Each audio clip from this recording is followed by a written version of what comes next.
Hey guys, it's Destiny, and today we're going to be taking a look at the recent tier list changes. And before we get into today's video, I would love to know if you guys personally pulled for Hyacine, or if you're actually saving for someone else, whether it be Cipher, Phainon, Saber. And lastly, if you enjoy videos like these, do make sure to subscribe, leave a like to support the video, and now let's get straight into it. So as you guys can see here, we have the newest tier list, which it was recently updated. And this is accounting for, of course, Hyacine's release. And real quick, before we talk about the tier list, I did get a comment about this in my last tier list review. So I thought quickly I would explain the categories. So when it comes to tier 0 versus, for example, tier 5, if a character is in the tier 0 range, this is what is referred to, I would say, as the best of the best. In comparison to tier 5 is characters that are not per se the best when it comes to the category they're in. That's also why they have this Forgotten Ones tab. And then the higher we get, we go from niche characters to meta characters, and then lastly apex characters, which are considered the best of the best. So I thought I'd just quickly go over that. But now when it comes to Hyacine, she is in tier 0 and she's actually in tier 0 for all three categories. I do think she can be worthy of this tier, especially due to not only her sustaining capabilities, but also the fact that she does something very similar to Lingsha, where in the case of Hyacine, she is going to not only be able to sustain the team, but she is also going to be able to deal hefty amounts of damage with her Memo Sprite Little Ika, which this damage is going to be based off of how much healing she does. But this can allow her to essentially be a sustain on your team as well as another damage dealer. And Little Ika is also going to be attacking all enemies. So because of that, that's going to be really nice in modes like Pure Fiction that is very AoE centric. And then even in Memory of Chaos, we have been getting more AoE centric content where there are multiple enemies on the field. So Hyacine is going to be able to nicely take advantage of this with Little Ika, as Little Ika is now going to be able to attack all enemies on the field when Hyacine is in the after rain state from her ultimate. Whenever she's an ability, which can be a basic attack or skill, then Little Ika will come in immediately afterward and attack enemies. What she'll be able to do with her ultimate is increase the max HP of the team. Now, the reason why this is really good is it is essentially a buff to our HP scaling damage dealers. Since they scale off of HP instead of attack, the additional max HP will be useful for furthering their damage potential since they are scaling off of HP. So this would include characters such as Castrus, it can include characters such as Mighty, we also have characters such as Blade and so on, and any future HP scaling characters are also going to be able to take advantage of this. So she is going to be able to give that additional benefit for teams that do have an HP scaling damage dealer.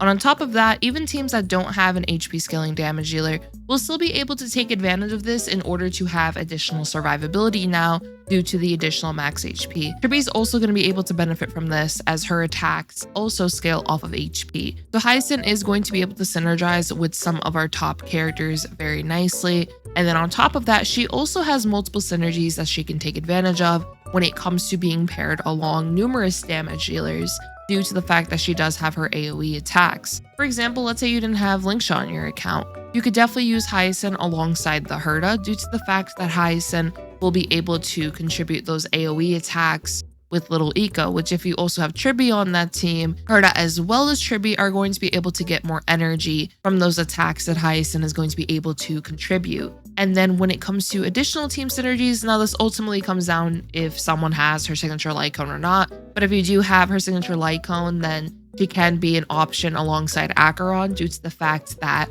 Hyacine will now be able to debuff enemies with that signature light cone equipped. But this tier list is accounting for E0 S0. But even with E0 S0, you can still use the free-to-play option Memory's Curtain Never Falls. So I would say when it comes to Hyacine's kit overall, it has multiple forms of utility when it comes to sustaining the team. She is going to be able to dispel debuffs from allies through her kits as well. She's also a very fast sustain. So while her healing may not seem to be too much at first, since she's going to be able to get frequent turns from the high amount of speed you'll have on her, which is the 200 plus range, as now she's going to be able to heal the team very frequently. So she's going to be able to keep the team healthy. She's going to be able to dispel debuffs, which is very useful. She's also going to be able to contribute her own amount of damage output with Little Ika. So she has quite a lot of utility, I would say, in her kits overall, which I can agree with her tier placement. Now, when it comes to the other characters on the tier list, most of these top characters, I would say, can belong in these slots. We do have our top damage dealers, for example, when it comes to Aglaya, Castris, Mighty, and Herta. And then in 0.5, we have Acheron, then Hypercarrier, Naxa, and Rappa.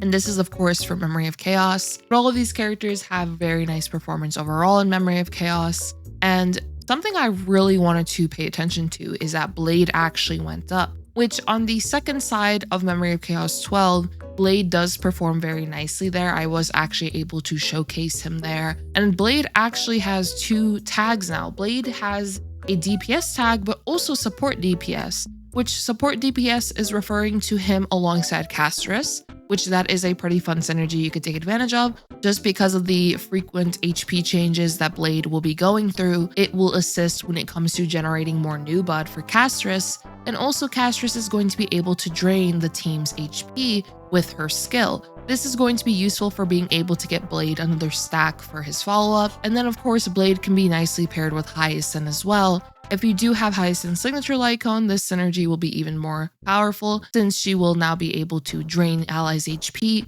whenever she uses a basic attack, skill, or ultimate. But even without the signature light cone, she could still nicely be paired alongside Blade, especially because, as I mentioned earlier, the after rain state is going to be able to increase the max HP of the team, which Blade can nicely take advantage of. But as we can see, Blade did go up and he has a little eyeball on him. I think depending on how good the Blade buffs will be next patch, we might actually see Blade go up even further. His rankings have actually been going up as of lately since he is able to get decent clears in Memory of Chaos, especially with Hyacine now out. When we do get those character buffs, if Blade is actually going to be able to break into tier 1 potentially, or if he's going to remain in 1.5. I know that they're currently keeping an eye on him just to see where he ends up, but it is pretty cool to see Blade getting some recognition right here. For tier 2, we do have a lot of characters here. We do have 2 characters though that are going to be buffed pretty soon, which will be Jing Liu as well as Kafka. I really hope that they also get pretty nice buffs overall and they are able to go higher on the tier list. With Kafka in particular, I'm very interested to see what they'll do specifically with her, as this could end up improving damage over time overall as a playstyle depending on how powerful her buffs are, which could end up also improving Black Swan's placement depending on what they do with Kafka. And then of course, whenever we get our next damage over time character, then that can also help improve their placement even more. So I'm actually pretty hopeful to see what they end up doing with damage over time. In most tier list videos, I definitely talk about this playstyle, as the playstyle hasn't been doing as well, unfortunately, just due to, I feel like, the lack of support, especially new characters, honestly. We haven't really gotten much damage over time specific characters in quite a while now, which is a bit unfortunate. I really like the playstyle personally, so I'm hoping that when we do get Kafka buffs next patch, which will be 3.4, the playstyle will be performing better. And then also whenever we get that next character for the playstyle, maybe we'll see the playstyle make a comeback when it comes to, I guess, just the meta perspective overall. We also have Jing Liu, and she is also going to be getting character buffs. So gonna wait and see for that. And then we also have Silverwolf. I'm really hoping in the case of Silverwolf, she has more AoE capabilities, especially with how the current MOC is and just the current endgame overall being so AoE centric, being able to take advantage of AoE debuffs. That'll be great for her in my opinion. And of course, increasing these characters' multipliers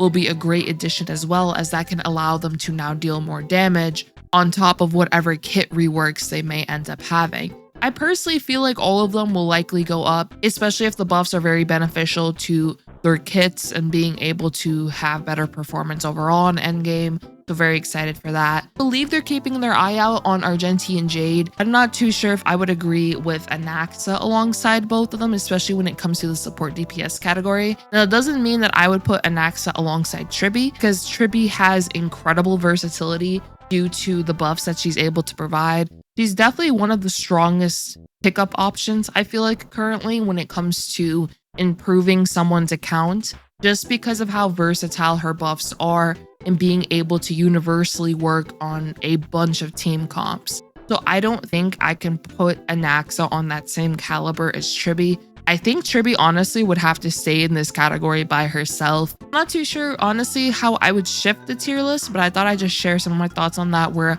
I would absolutely keep Tribi up here by herself. And then for Anaxa, I do think he can be worthy of 0.5 in the support DPS category. Just not too sure about Argenti and Jade. And then below that, then I feel like if they did get dropped, maybe there would have to be a character shift when it comes to tier 1 and then 0.5. So I'd love to know actually what you all think about that. For the support DPS category, do you feel like they're all in pretty good placements, or would you make some adjustments here and there? And then when it comes to the sustains, so Aventurine did drop, which I did look at the changelog. The main reason he dropped is due to the fact that there are characters that prefer some of the other sustains currently in the game. For example, Huohua, Hyacine, Lingsha, Gallagher. I do understand though that healing has been very prominent, especially if you're fighting Pollux. I'm also not too sure if he should have dropped just yet, or if he should have just stayed in tier 0. Now, of course, he's still an Apex character, so he's still one of the top when it comes to sustain characters.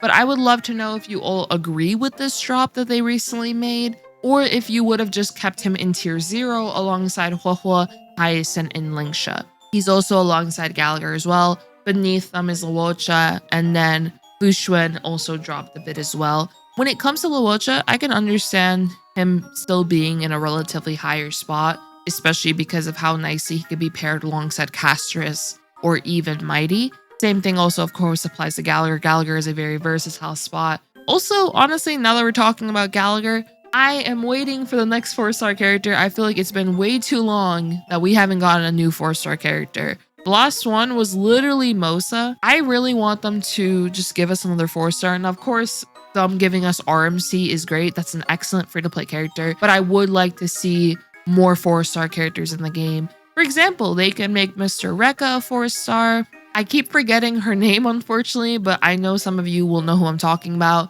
In Penacony, there's like a bar area, and there's a character. Her name starts with an S, but she's in that area. I feel like they could make her a 4-star character. When it comes to just, I guess, the meta overall, it would be helpful to have more 4-star characters that can maybe do something similar-ish to the 5-star characters, just to get more versatility when it comes to options overall that people can use, rather than only, I guess, 5 stars being everywhere. I do hope we get another one very soon. But when it comes to the tier list overall, I would agree with some of the placements. Some of the placements I'm a little unsure about, which I definitely expressed that with support DPS category. For Hyacine, I completely understand her placement. And as I mentioned throughout this video, a good amount, the character buffs are something I'm very interested in, just to see how characters will shift. And I also really want them to make a tab where we can see where these characters will be placed if they didn't have their partner tag. So for example, Aglaya has the partner tag, which can definitely be in reference to a character like Sunday, for example. And then also Acheron has it in reference to a character like Jiao Cho. So it makes me wonder, okay, if Acheron didn't have Jiao Cho, or if Aglaya didn't have Sunday, where would they be placed on this tier list? So I would really like to see something like that being added to the tier list eventually. And also, I think it'd be cool if we eventually got a section where we can see E0 S1. So if they did have their signature Lycone, would there be many differences in where they are placed, or if they'd be relatively placed in similar spots? That's something I'd also like to see, just as like, I guess, little recommendations when viewing the tier list. I would love to know though all of your thoughts on the current tier list, if you would change some things, and if you feel like the character buffs will also make a pretty big difference when it comes to just for some characters' placement in the meta overall. I'd love to know. And lastly, if you did enjoy this video, do make sure to subscribe, leave a like to support the video. I hope you all have a great one like always. Peace.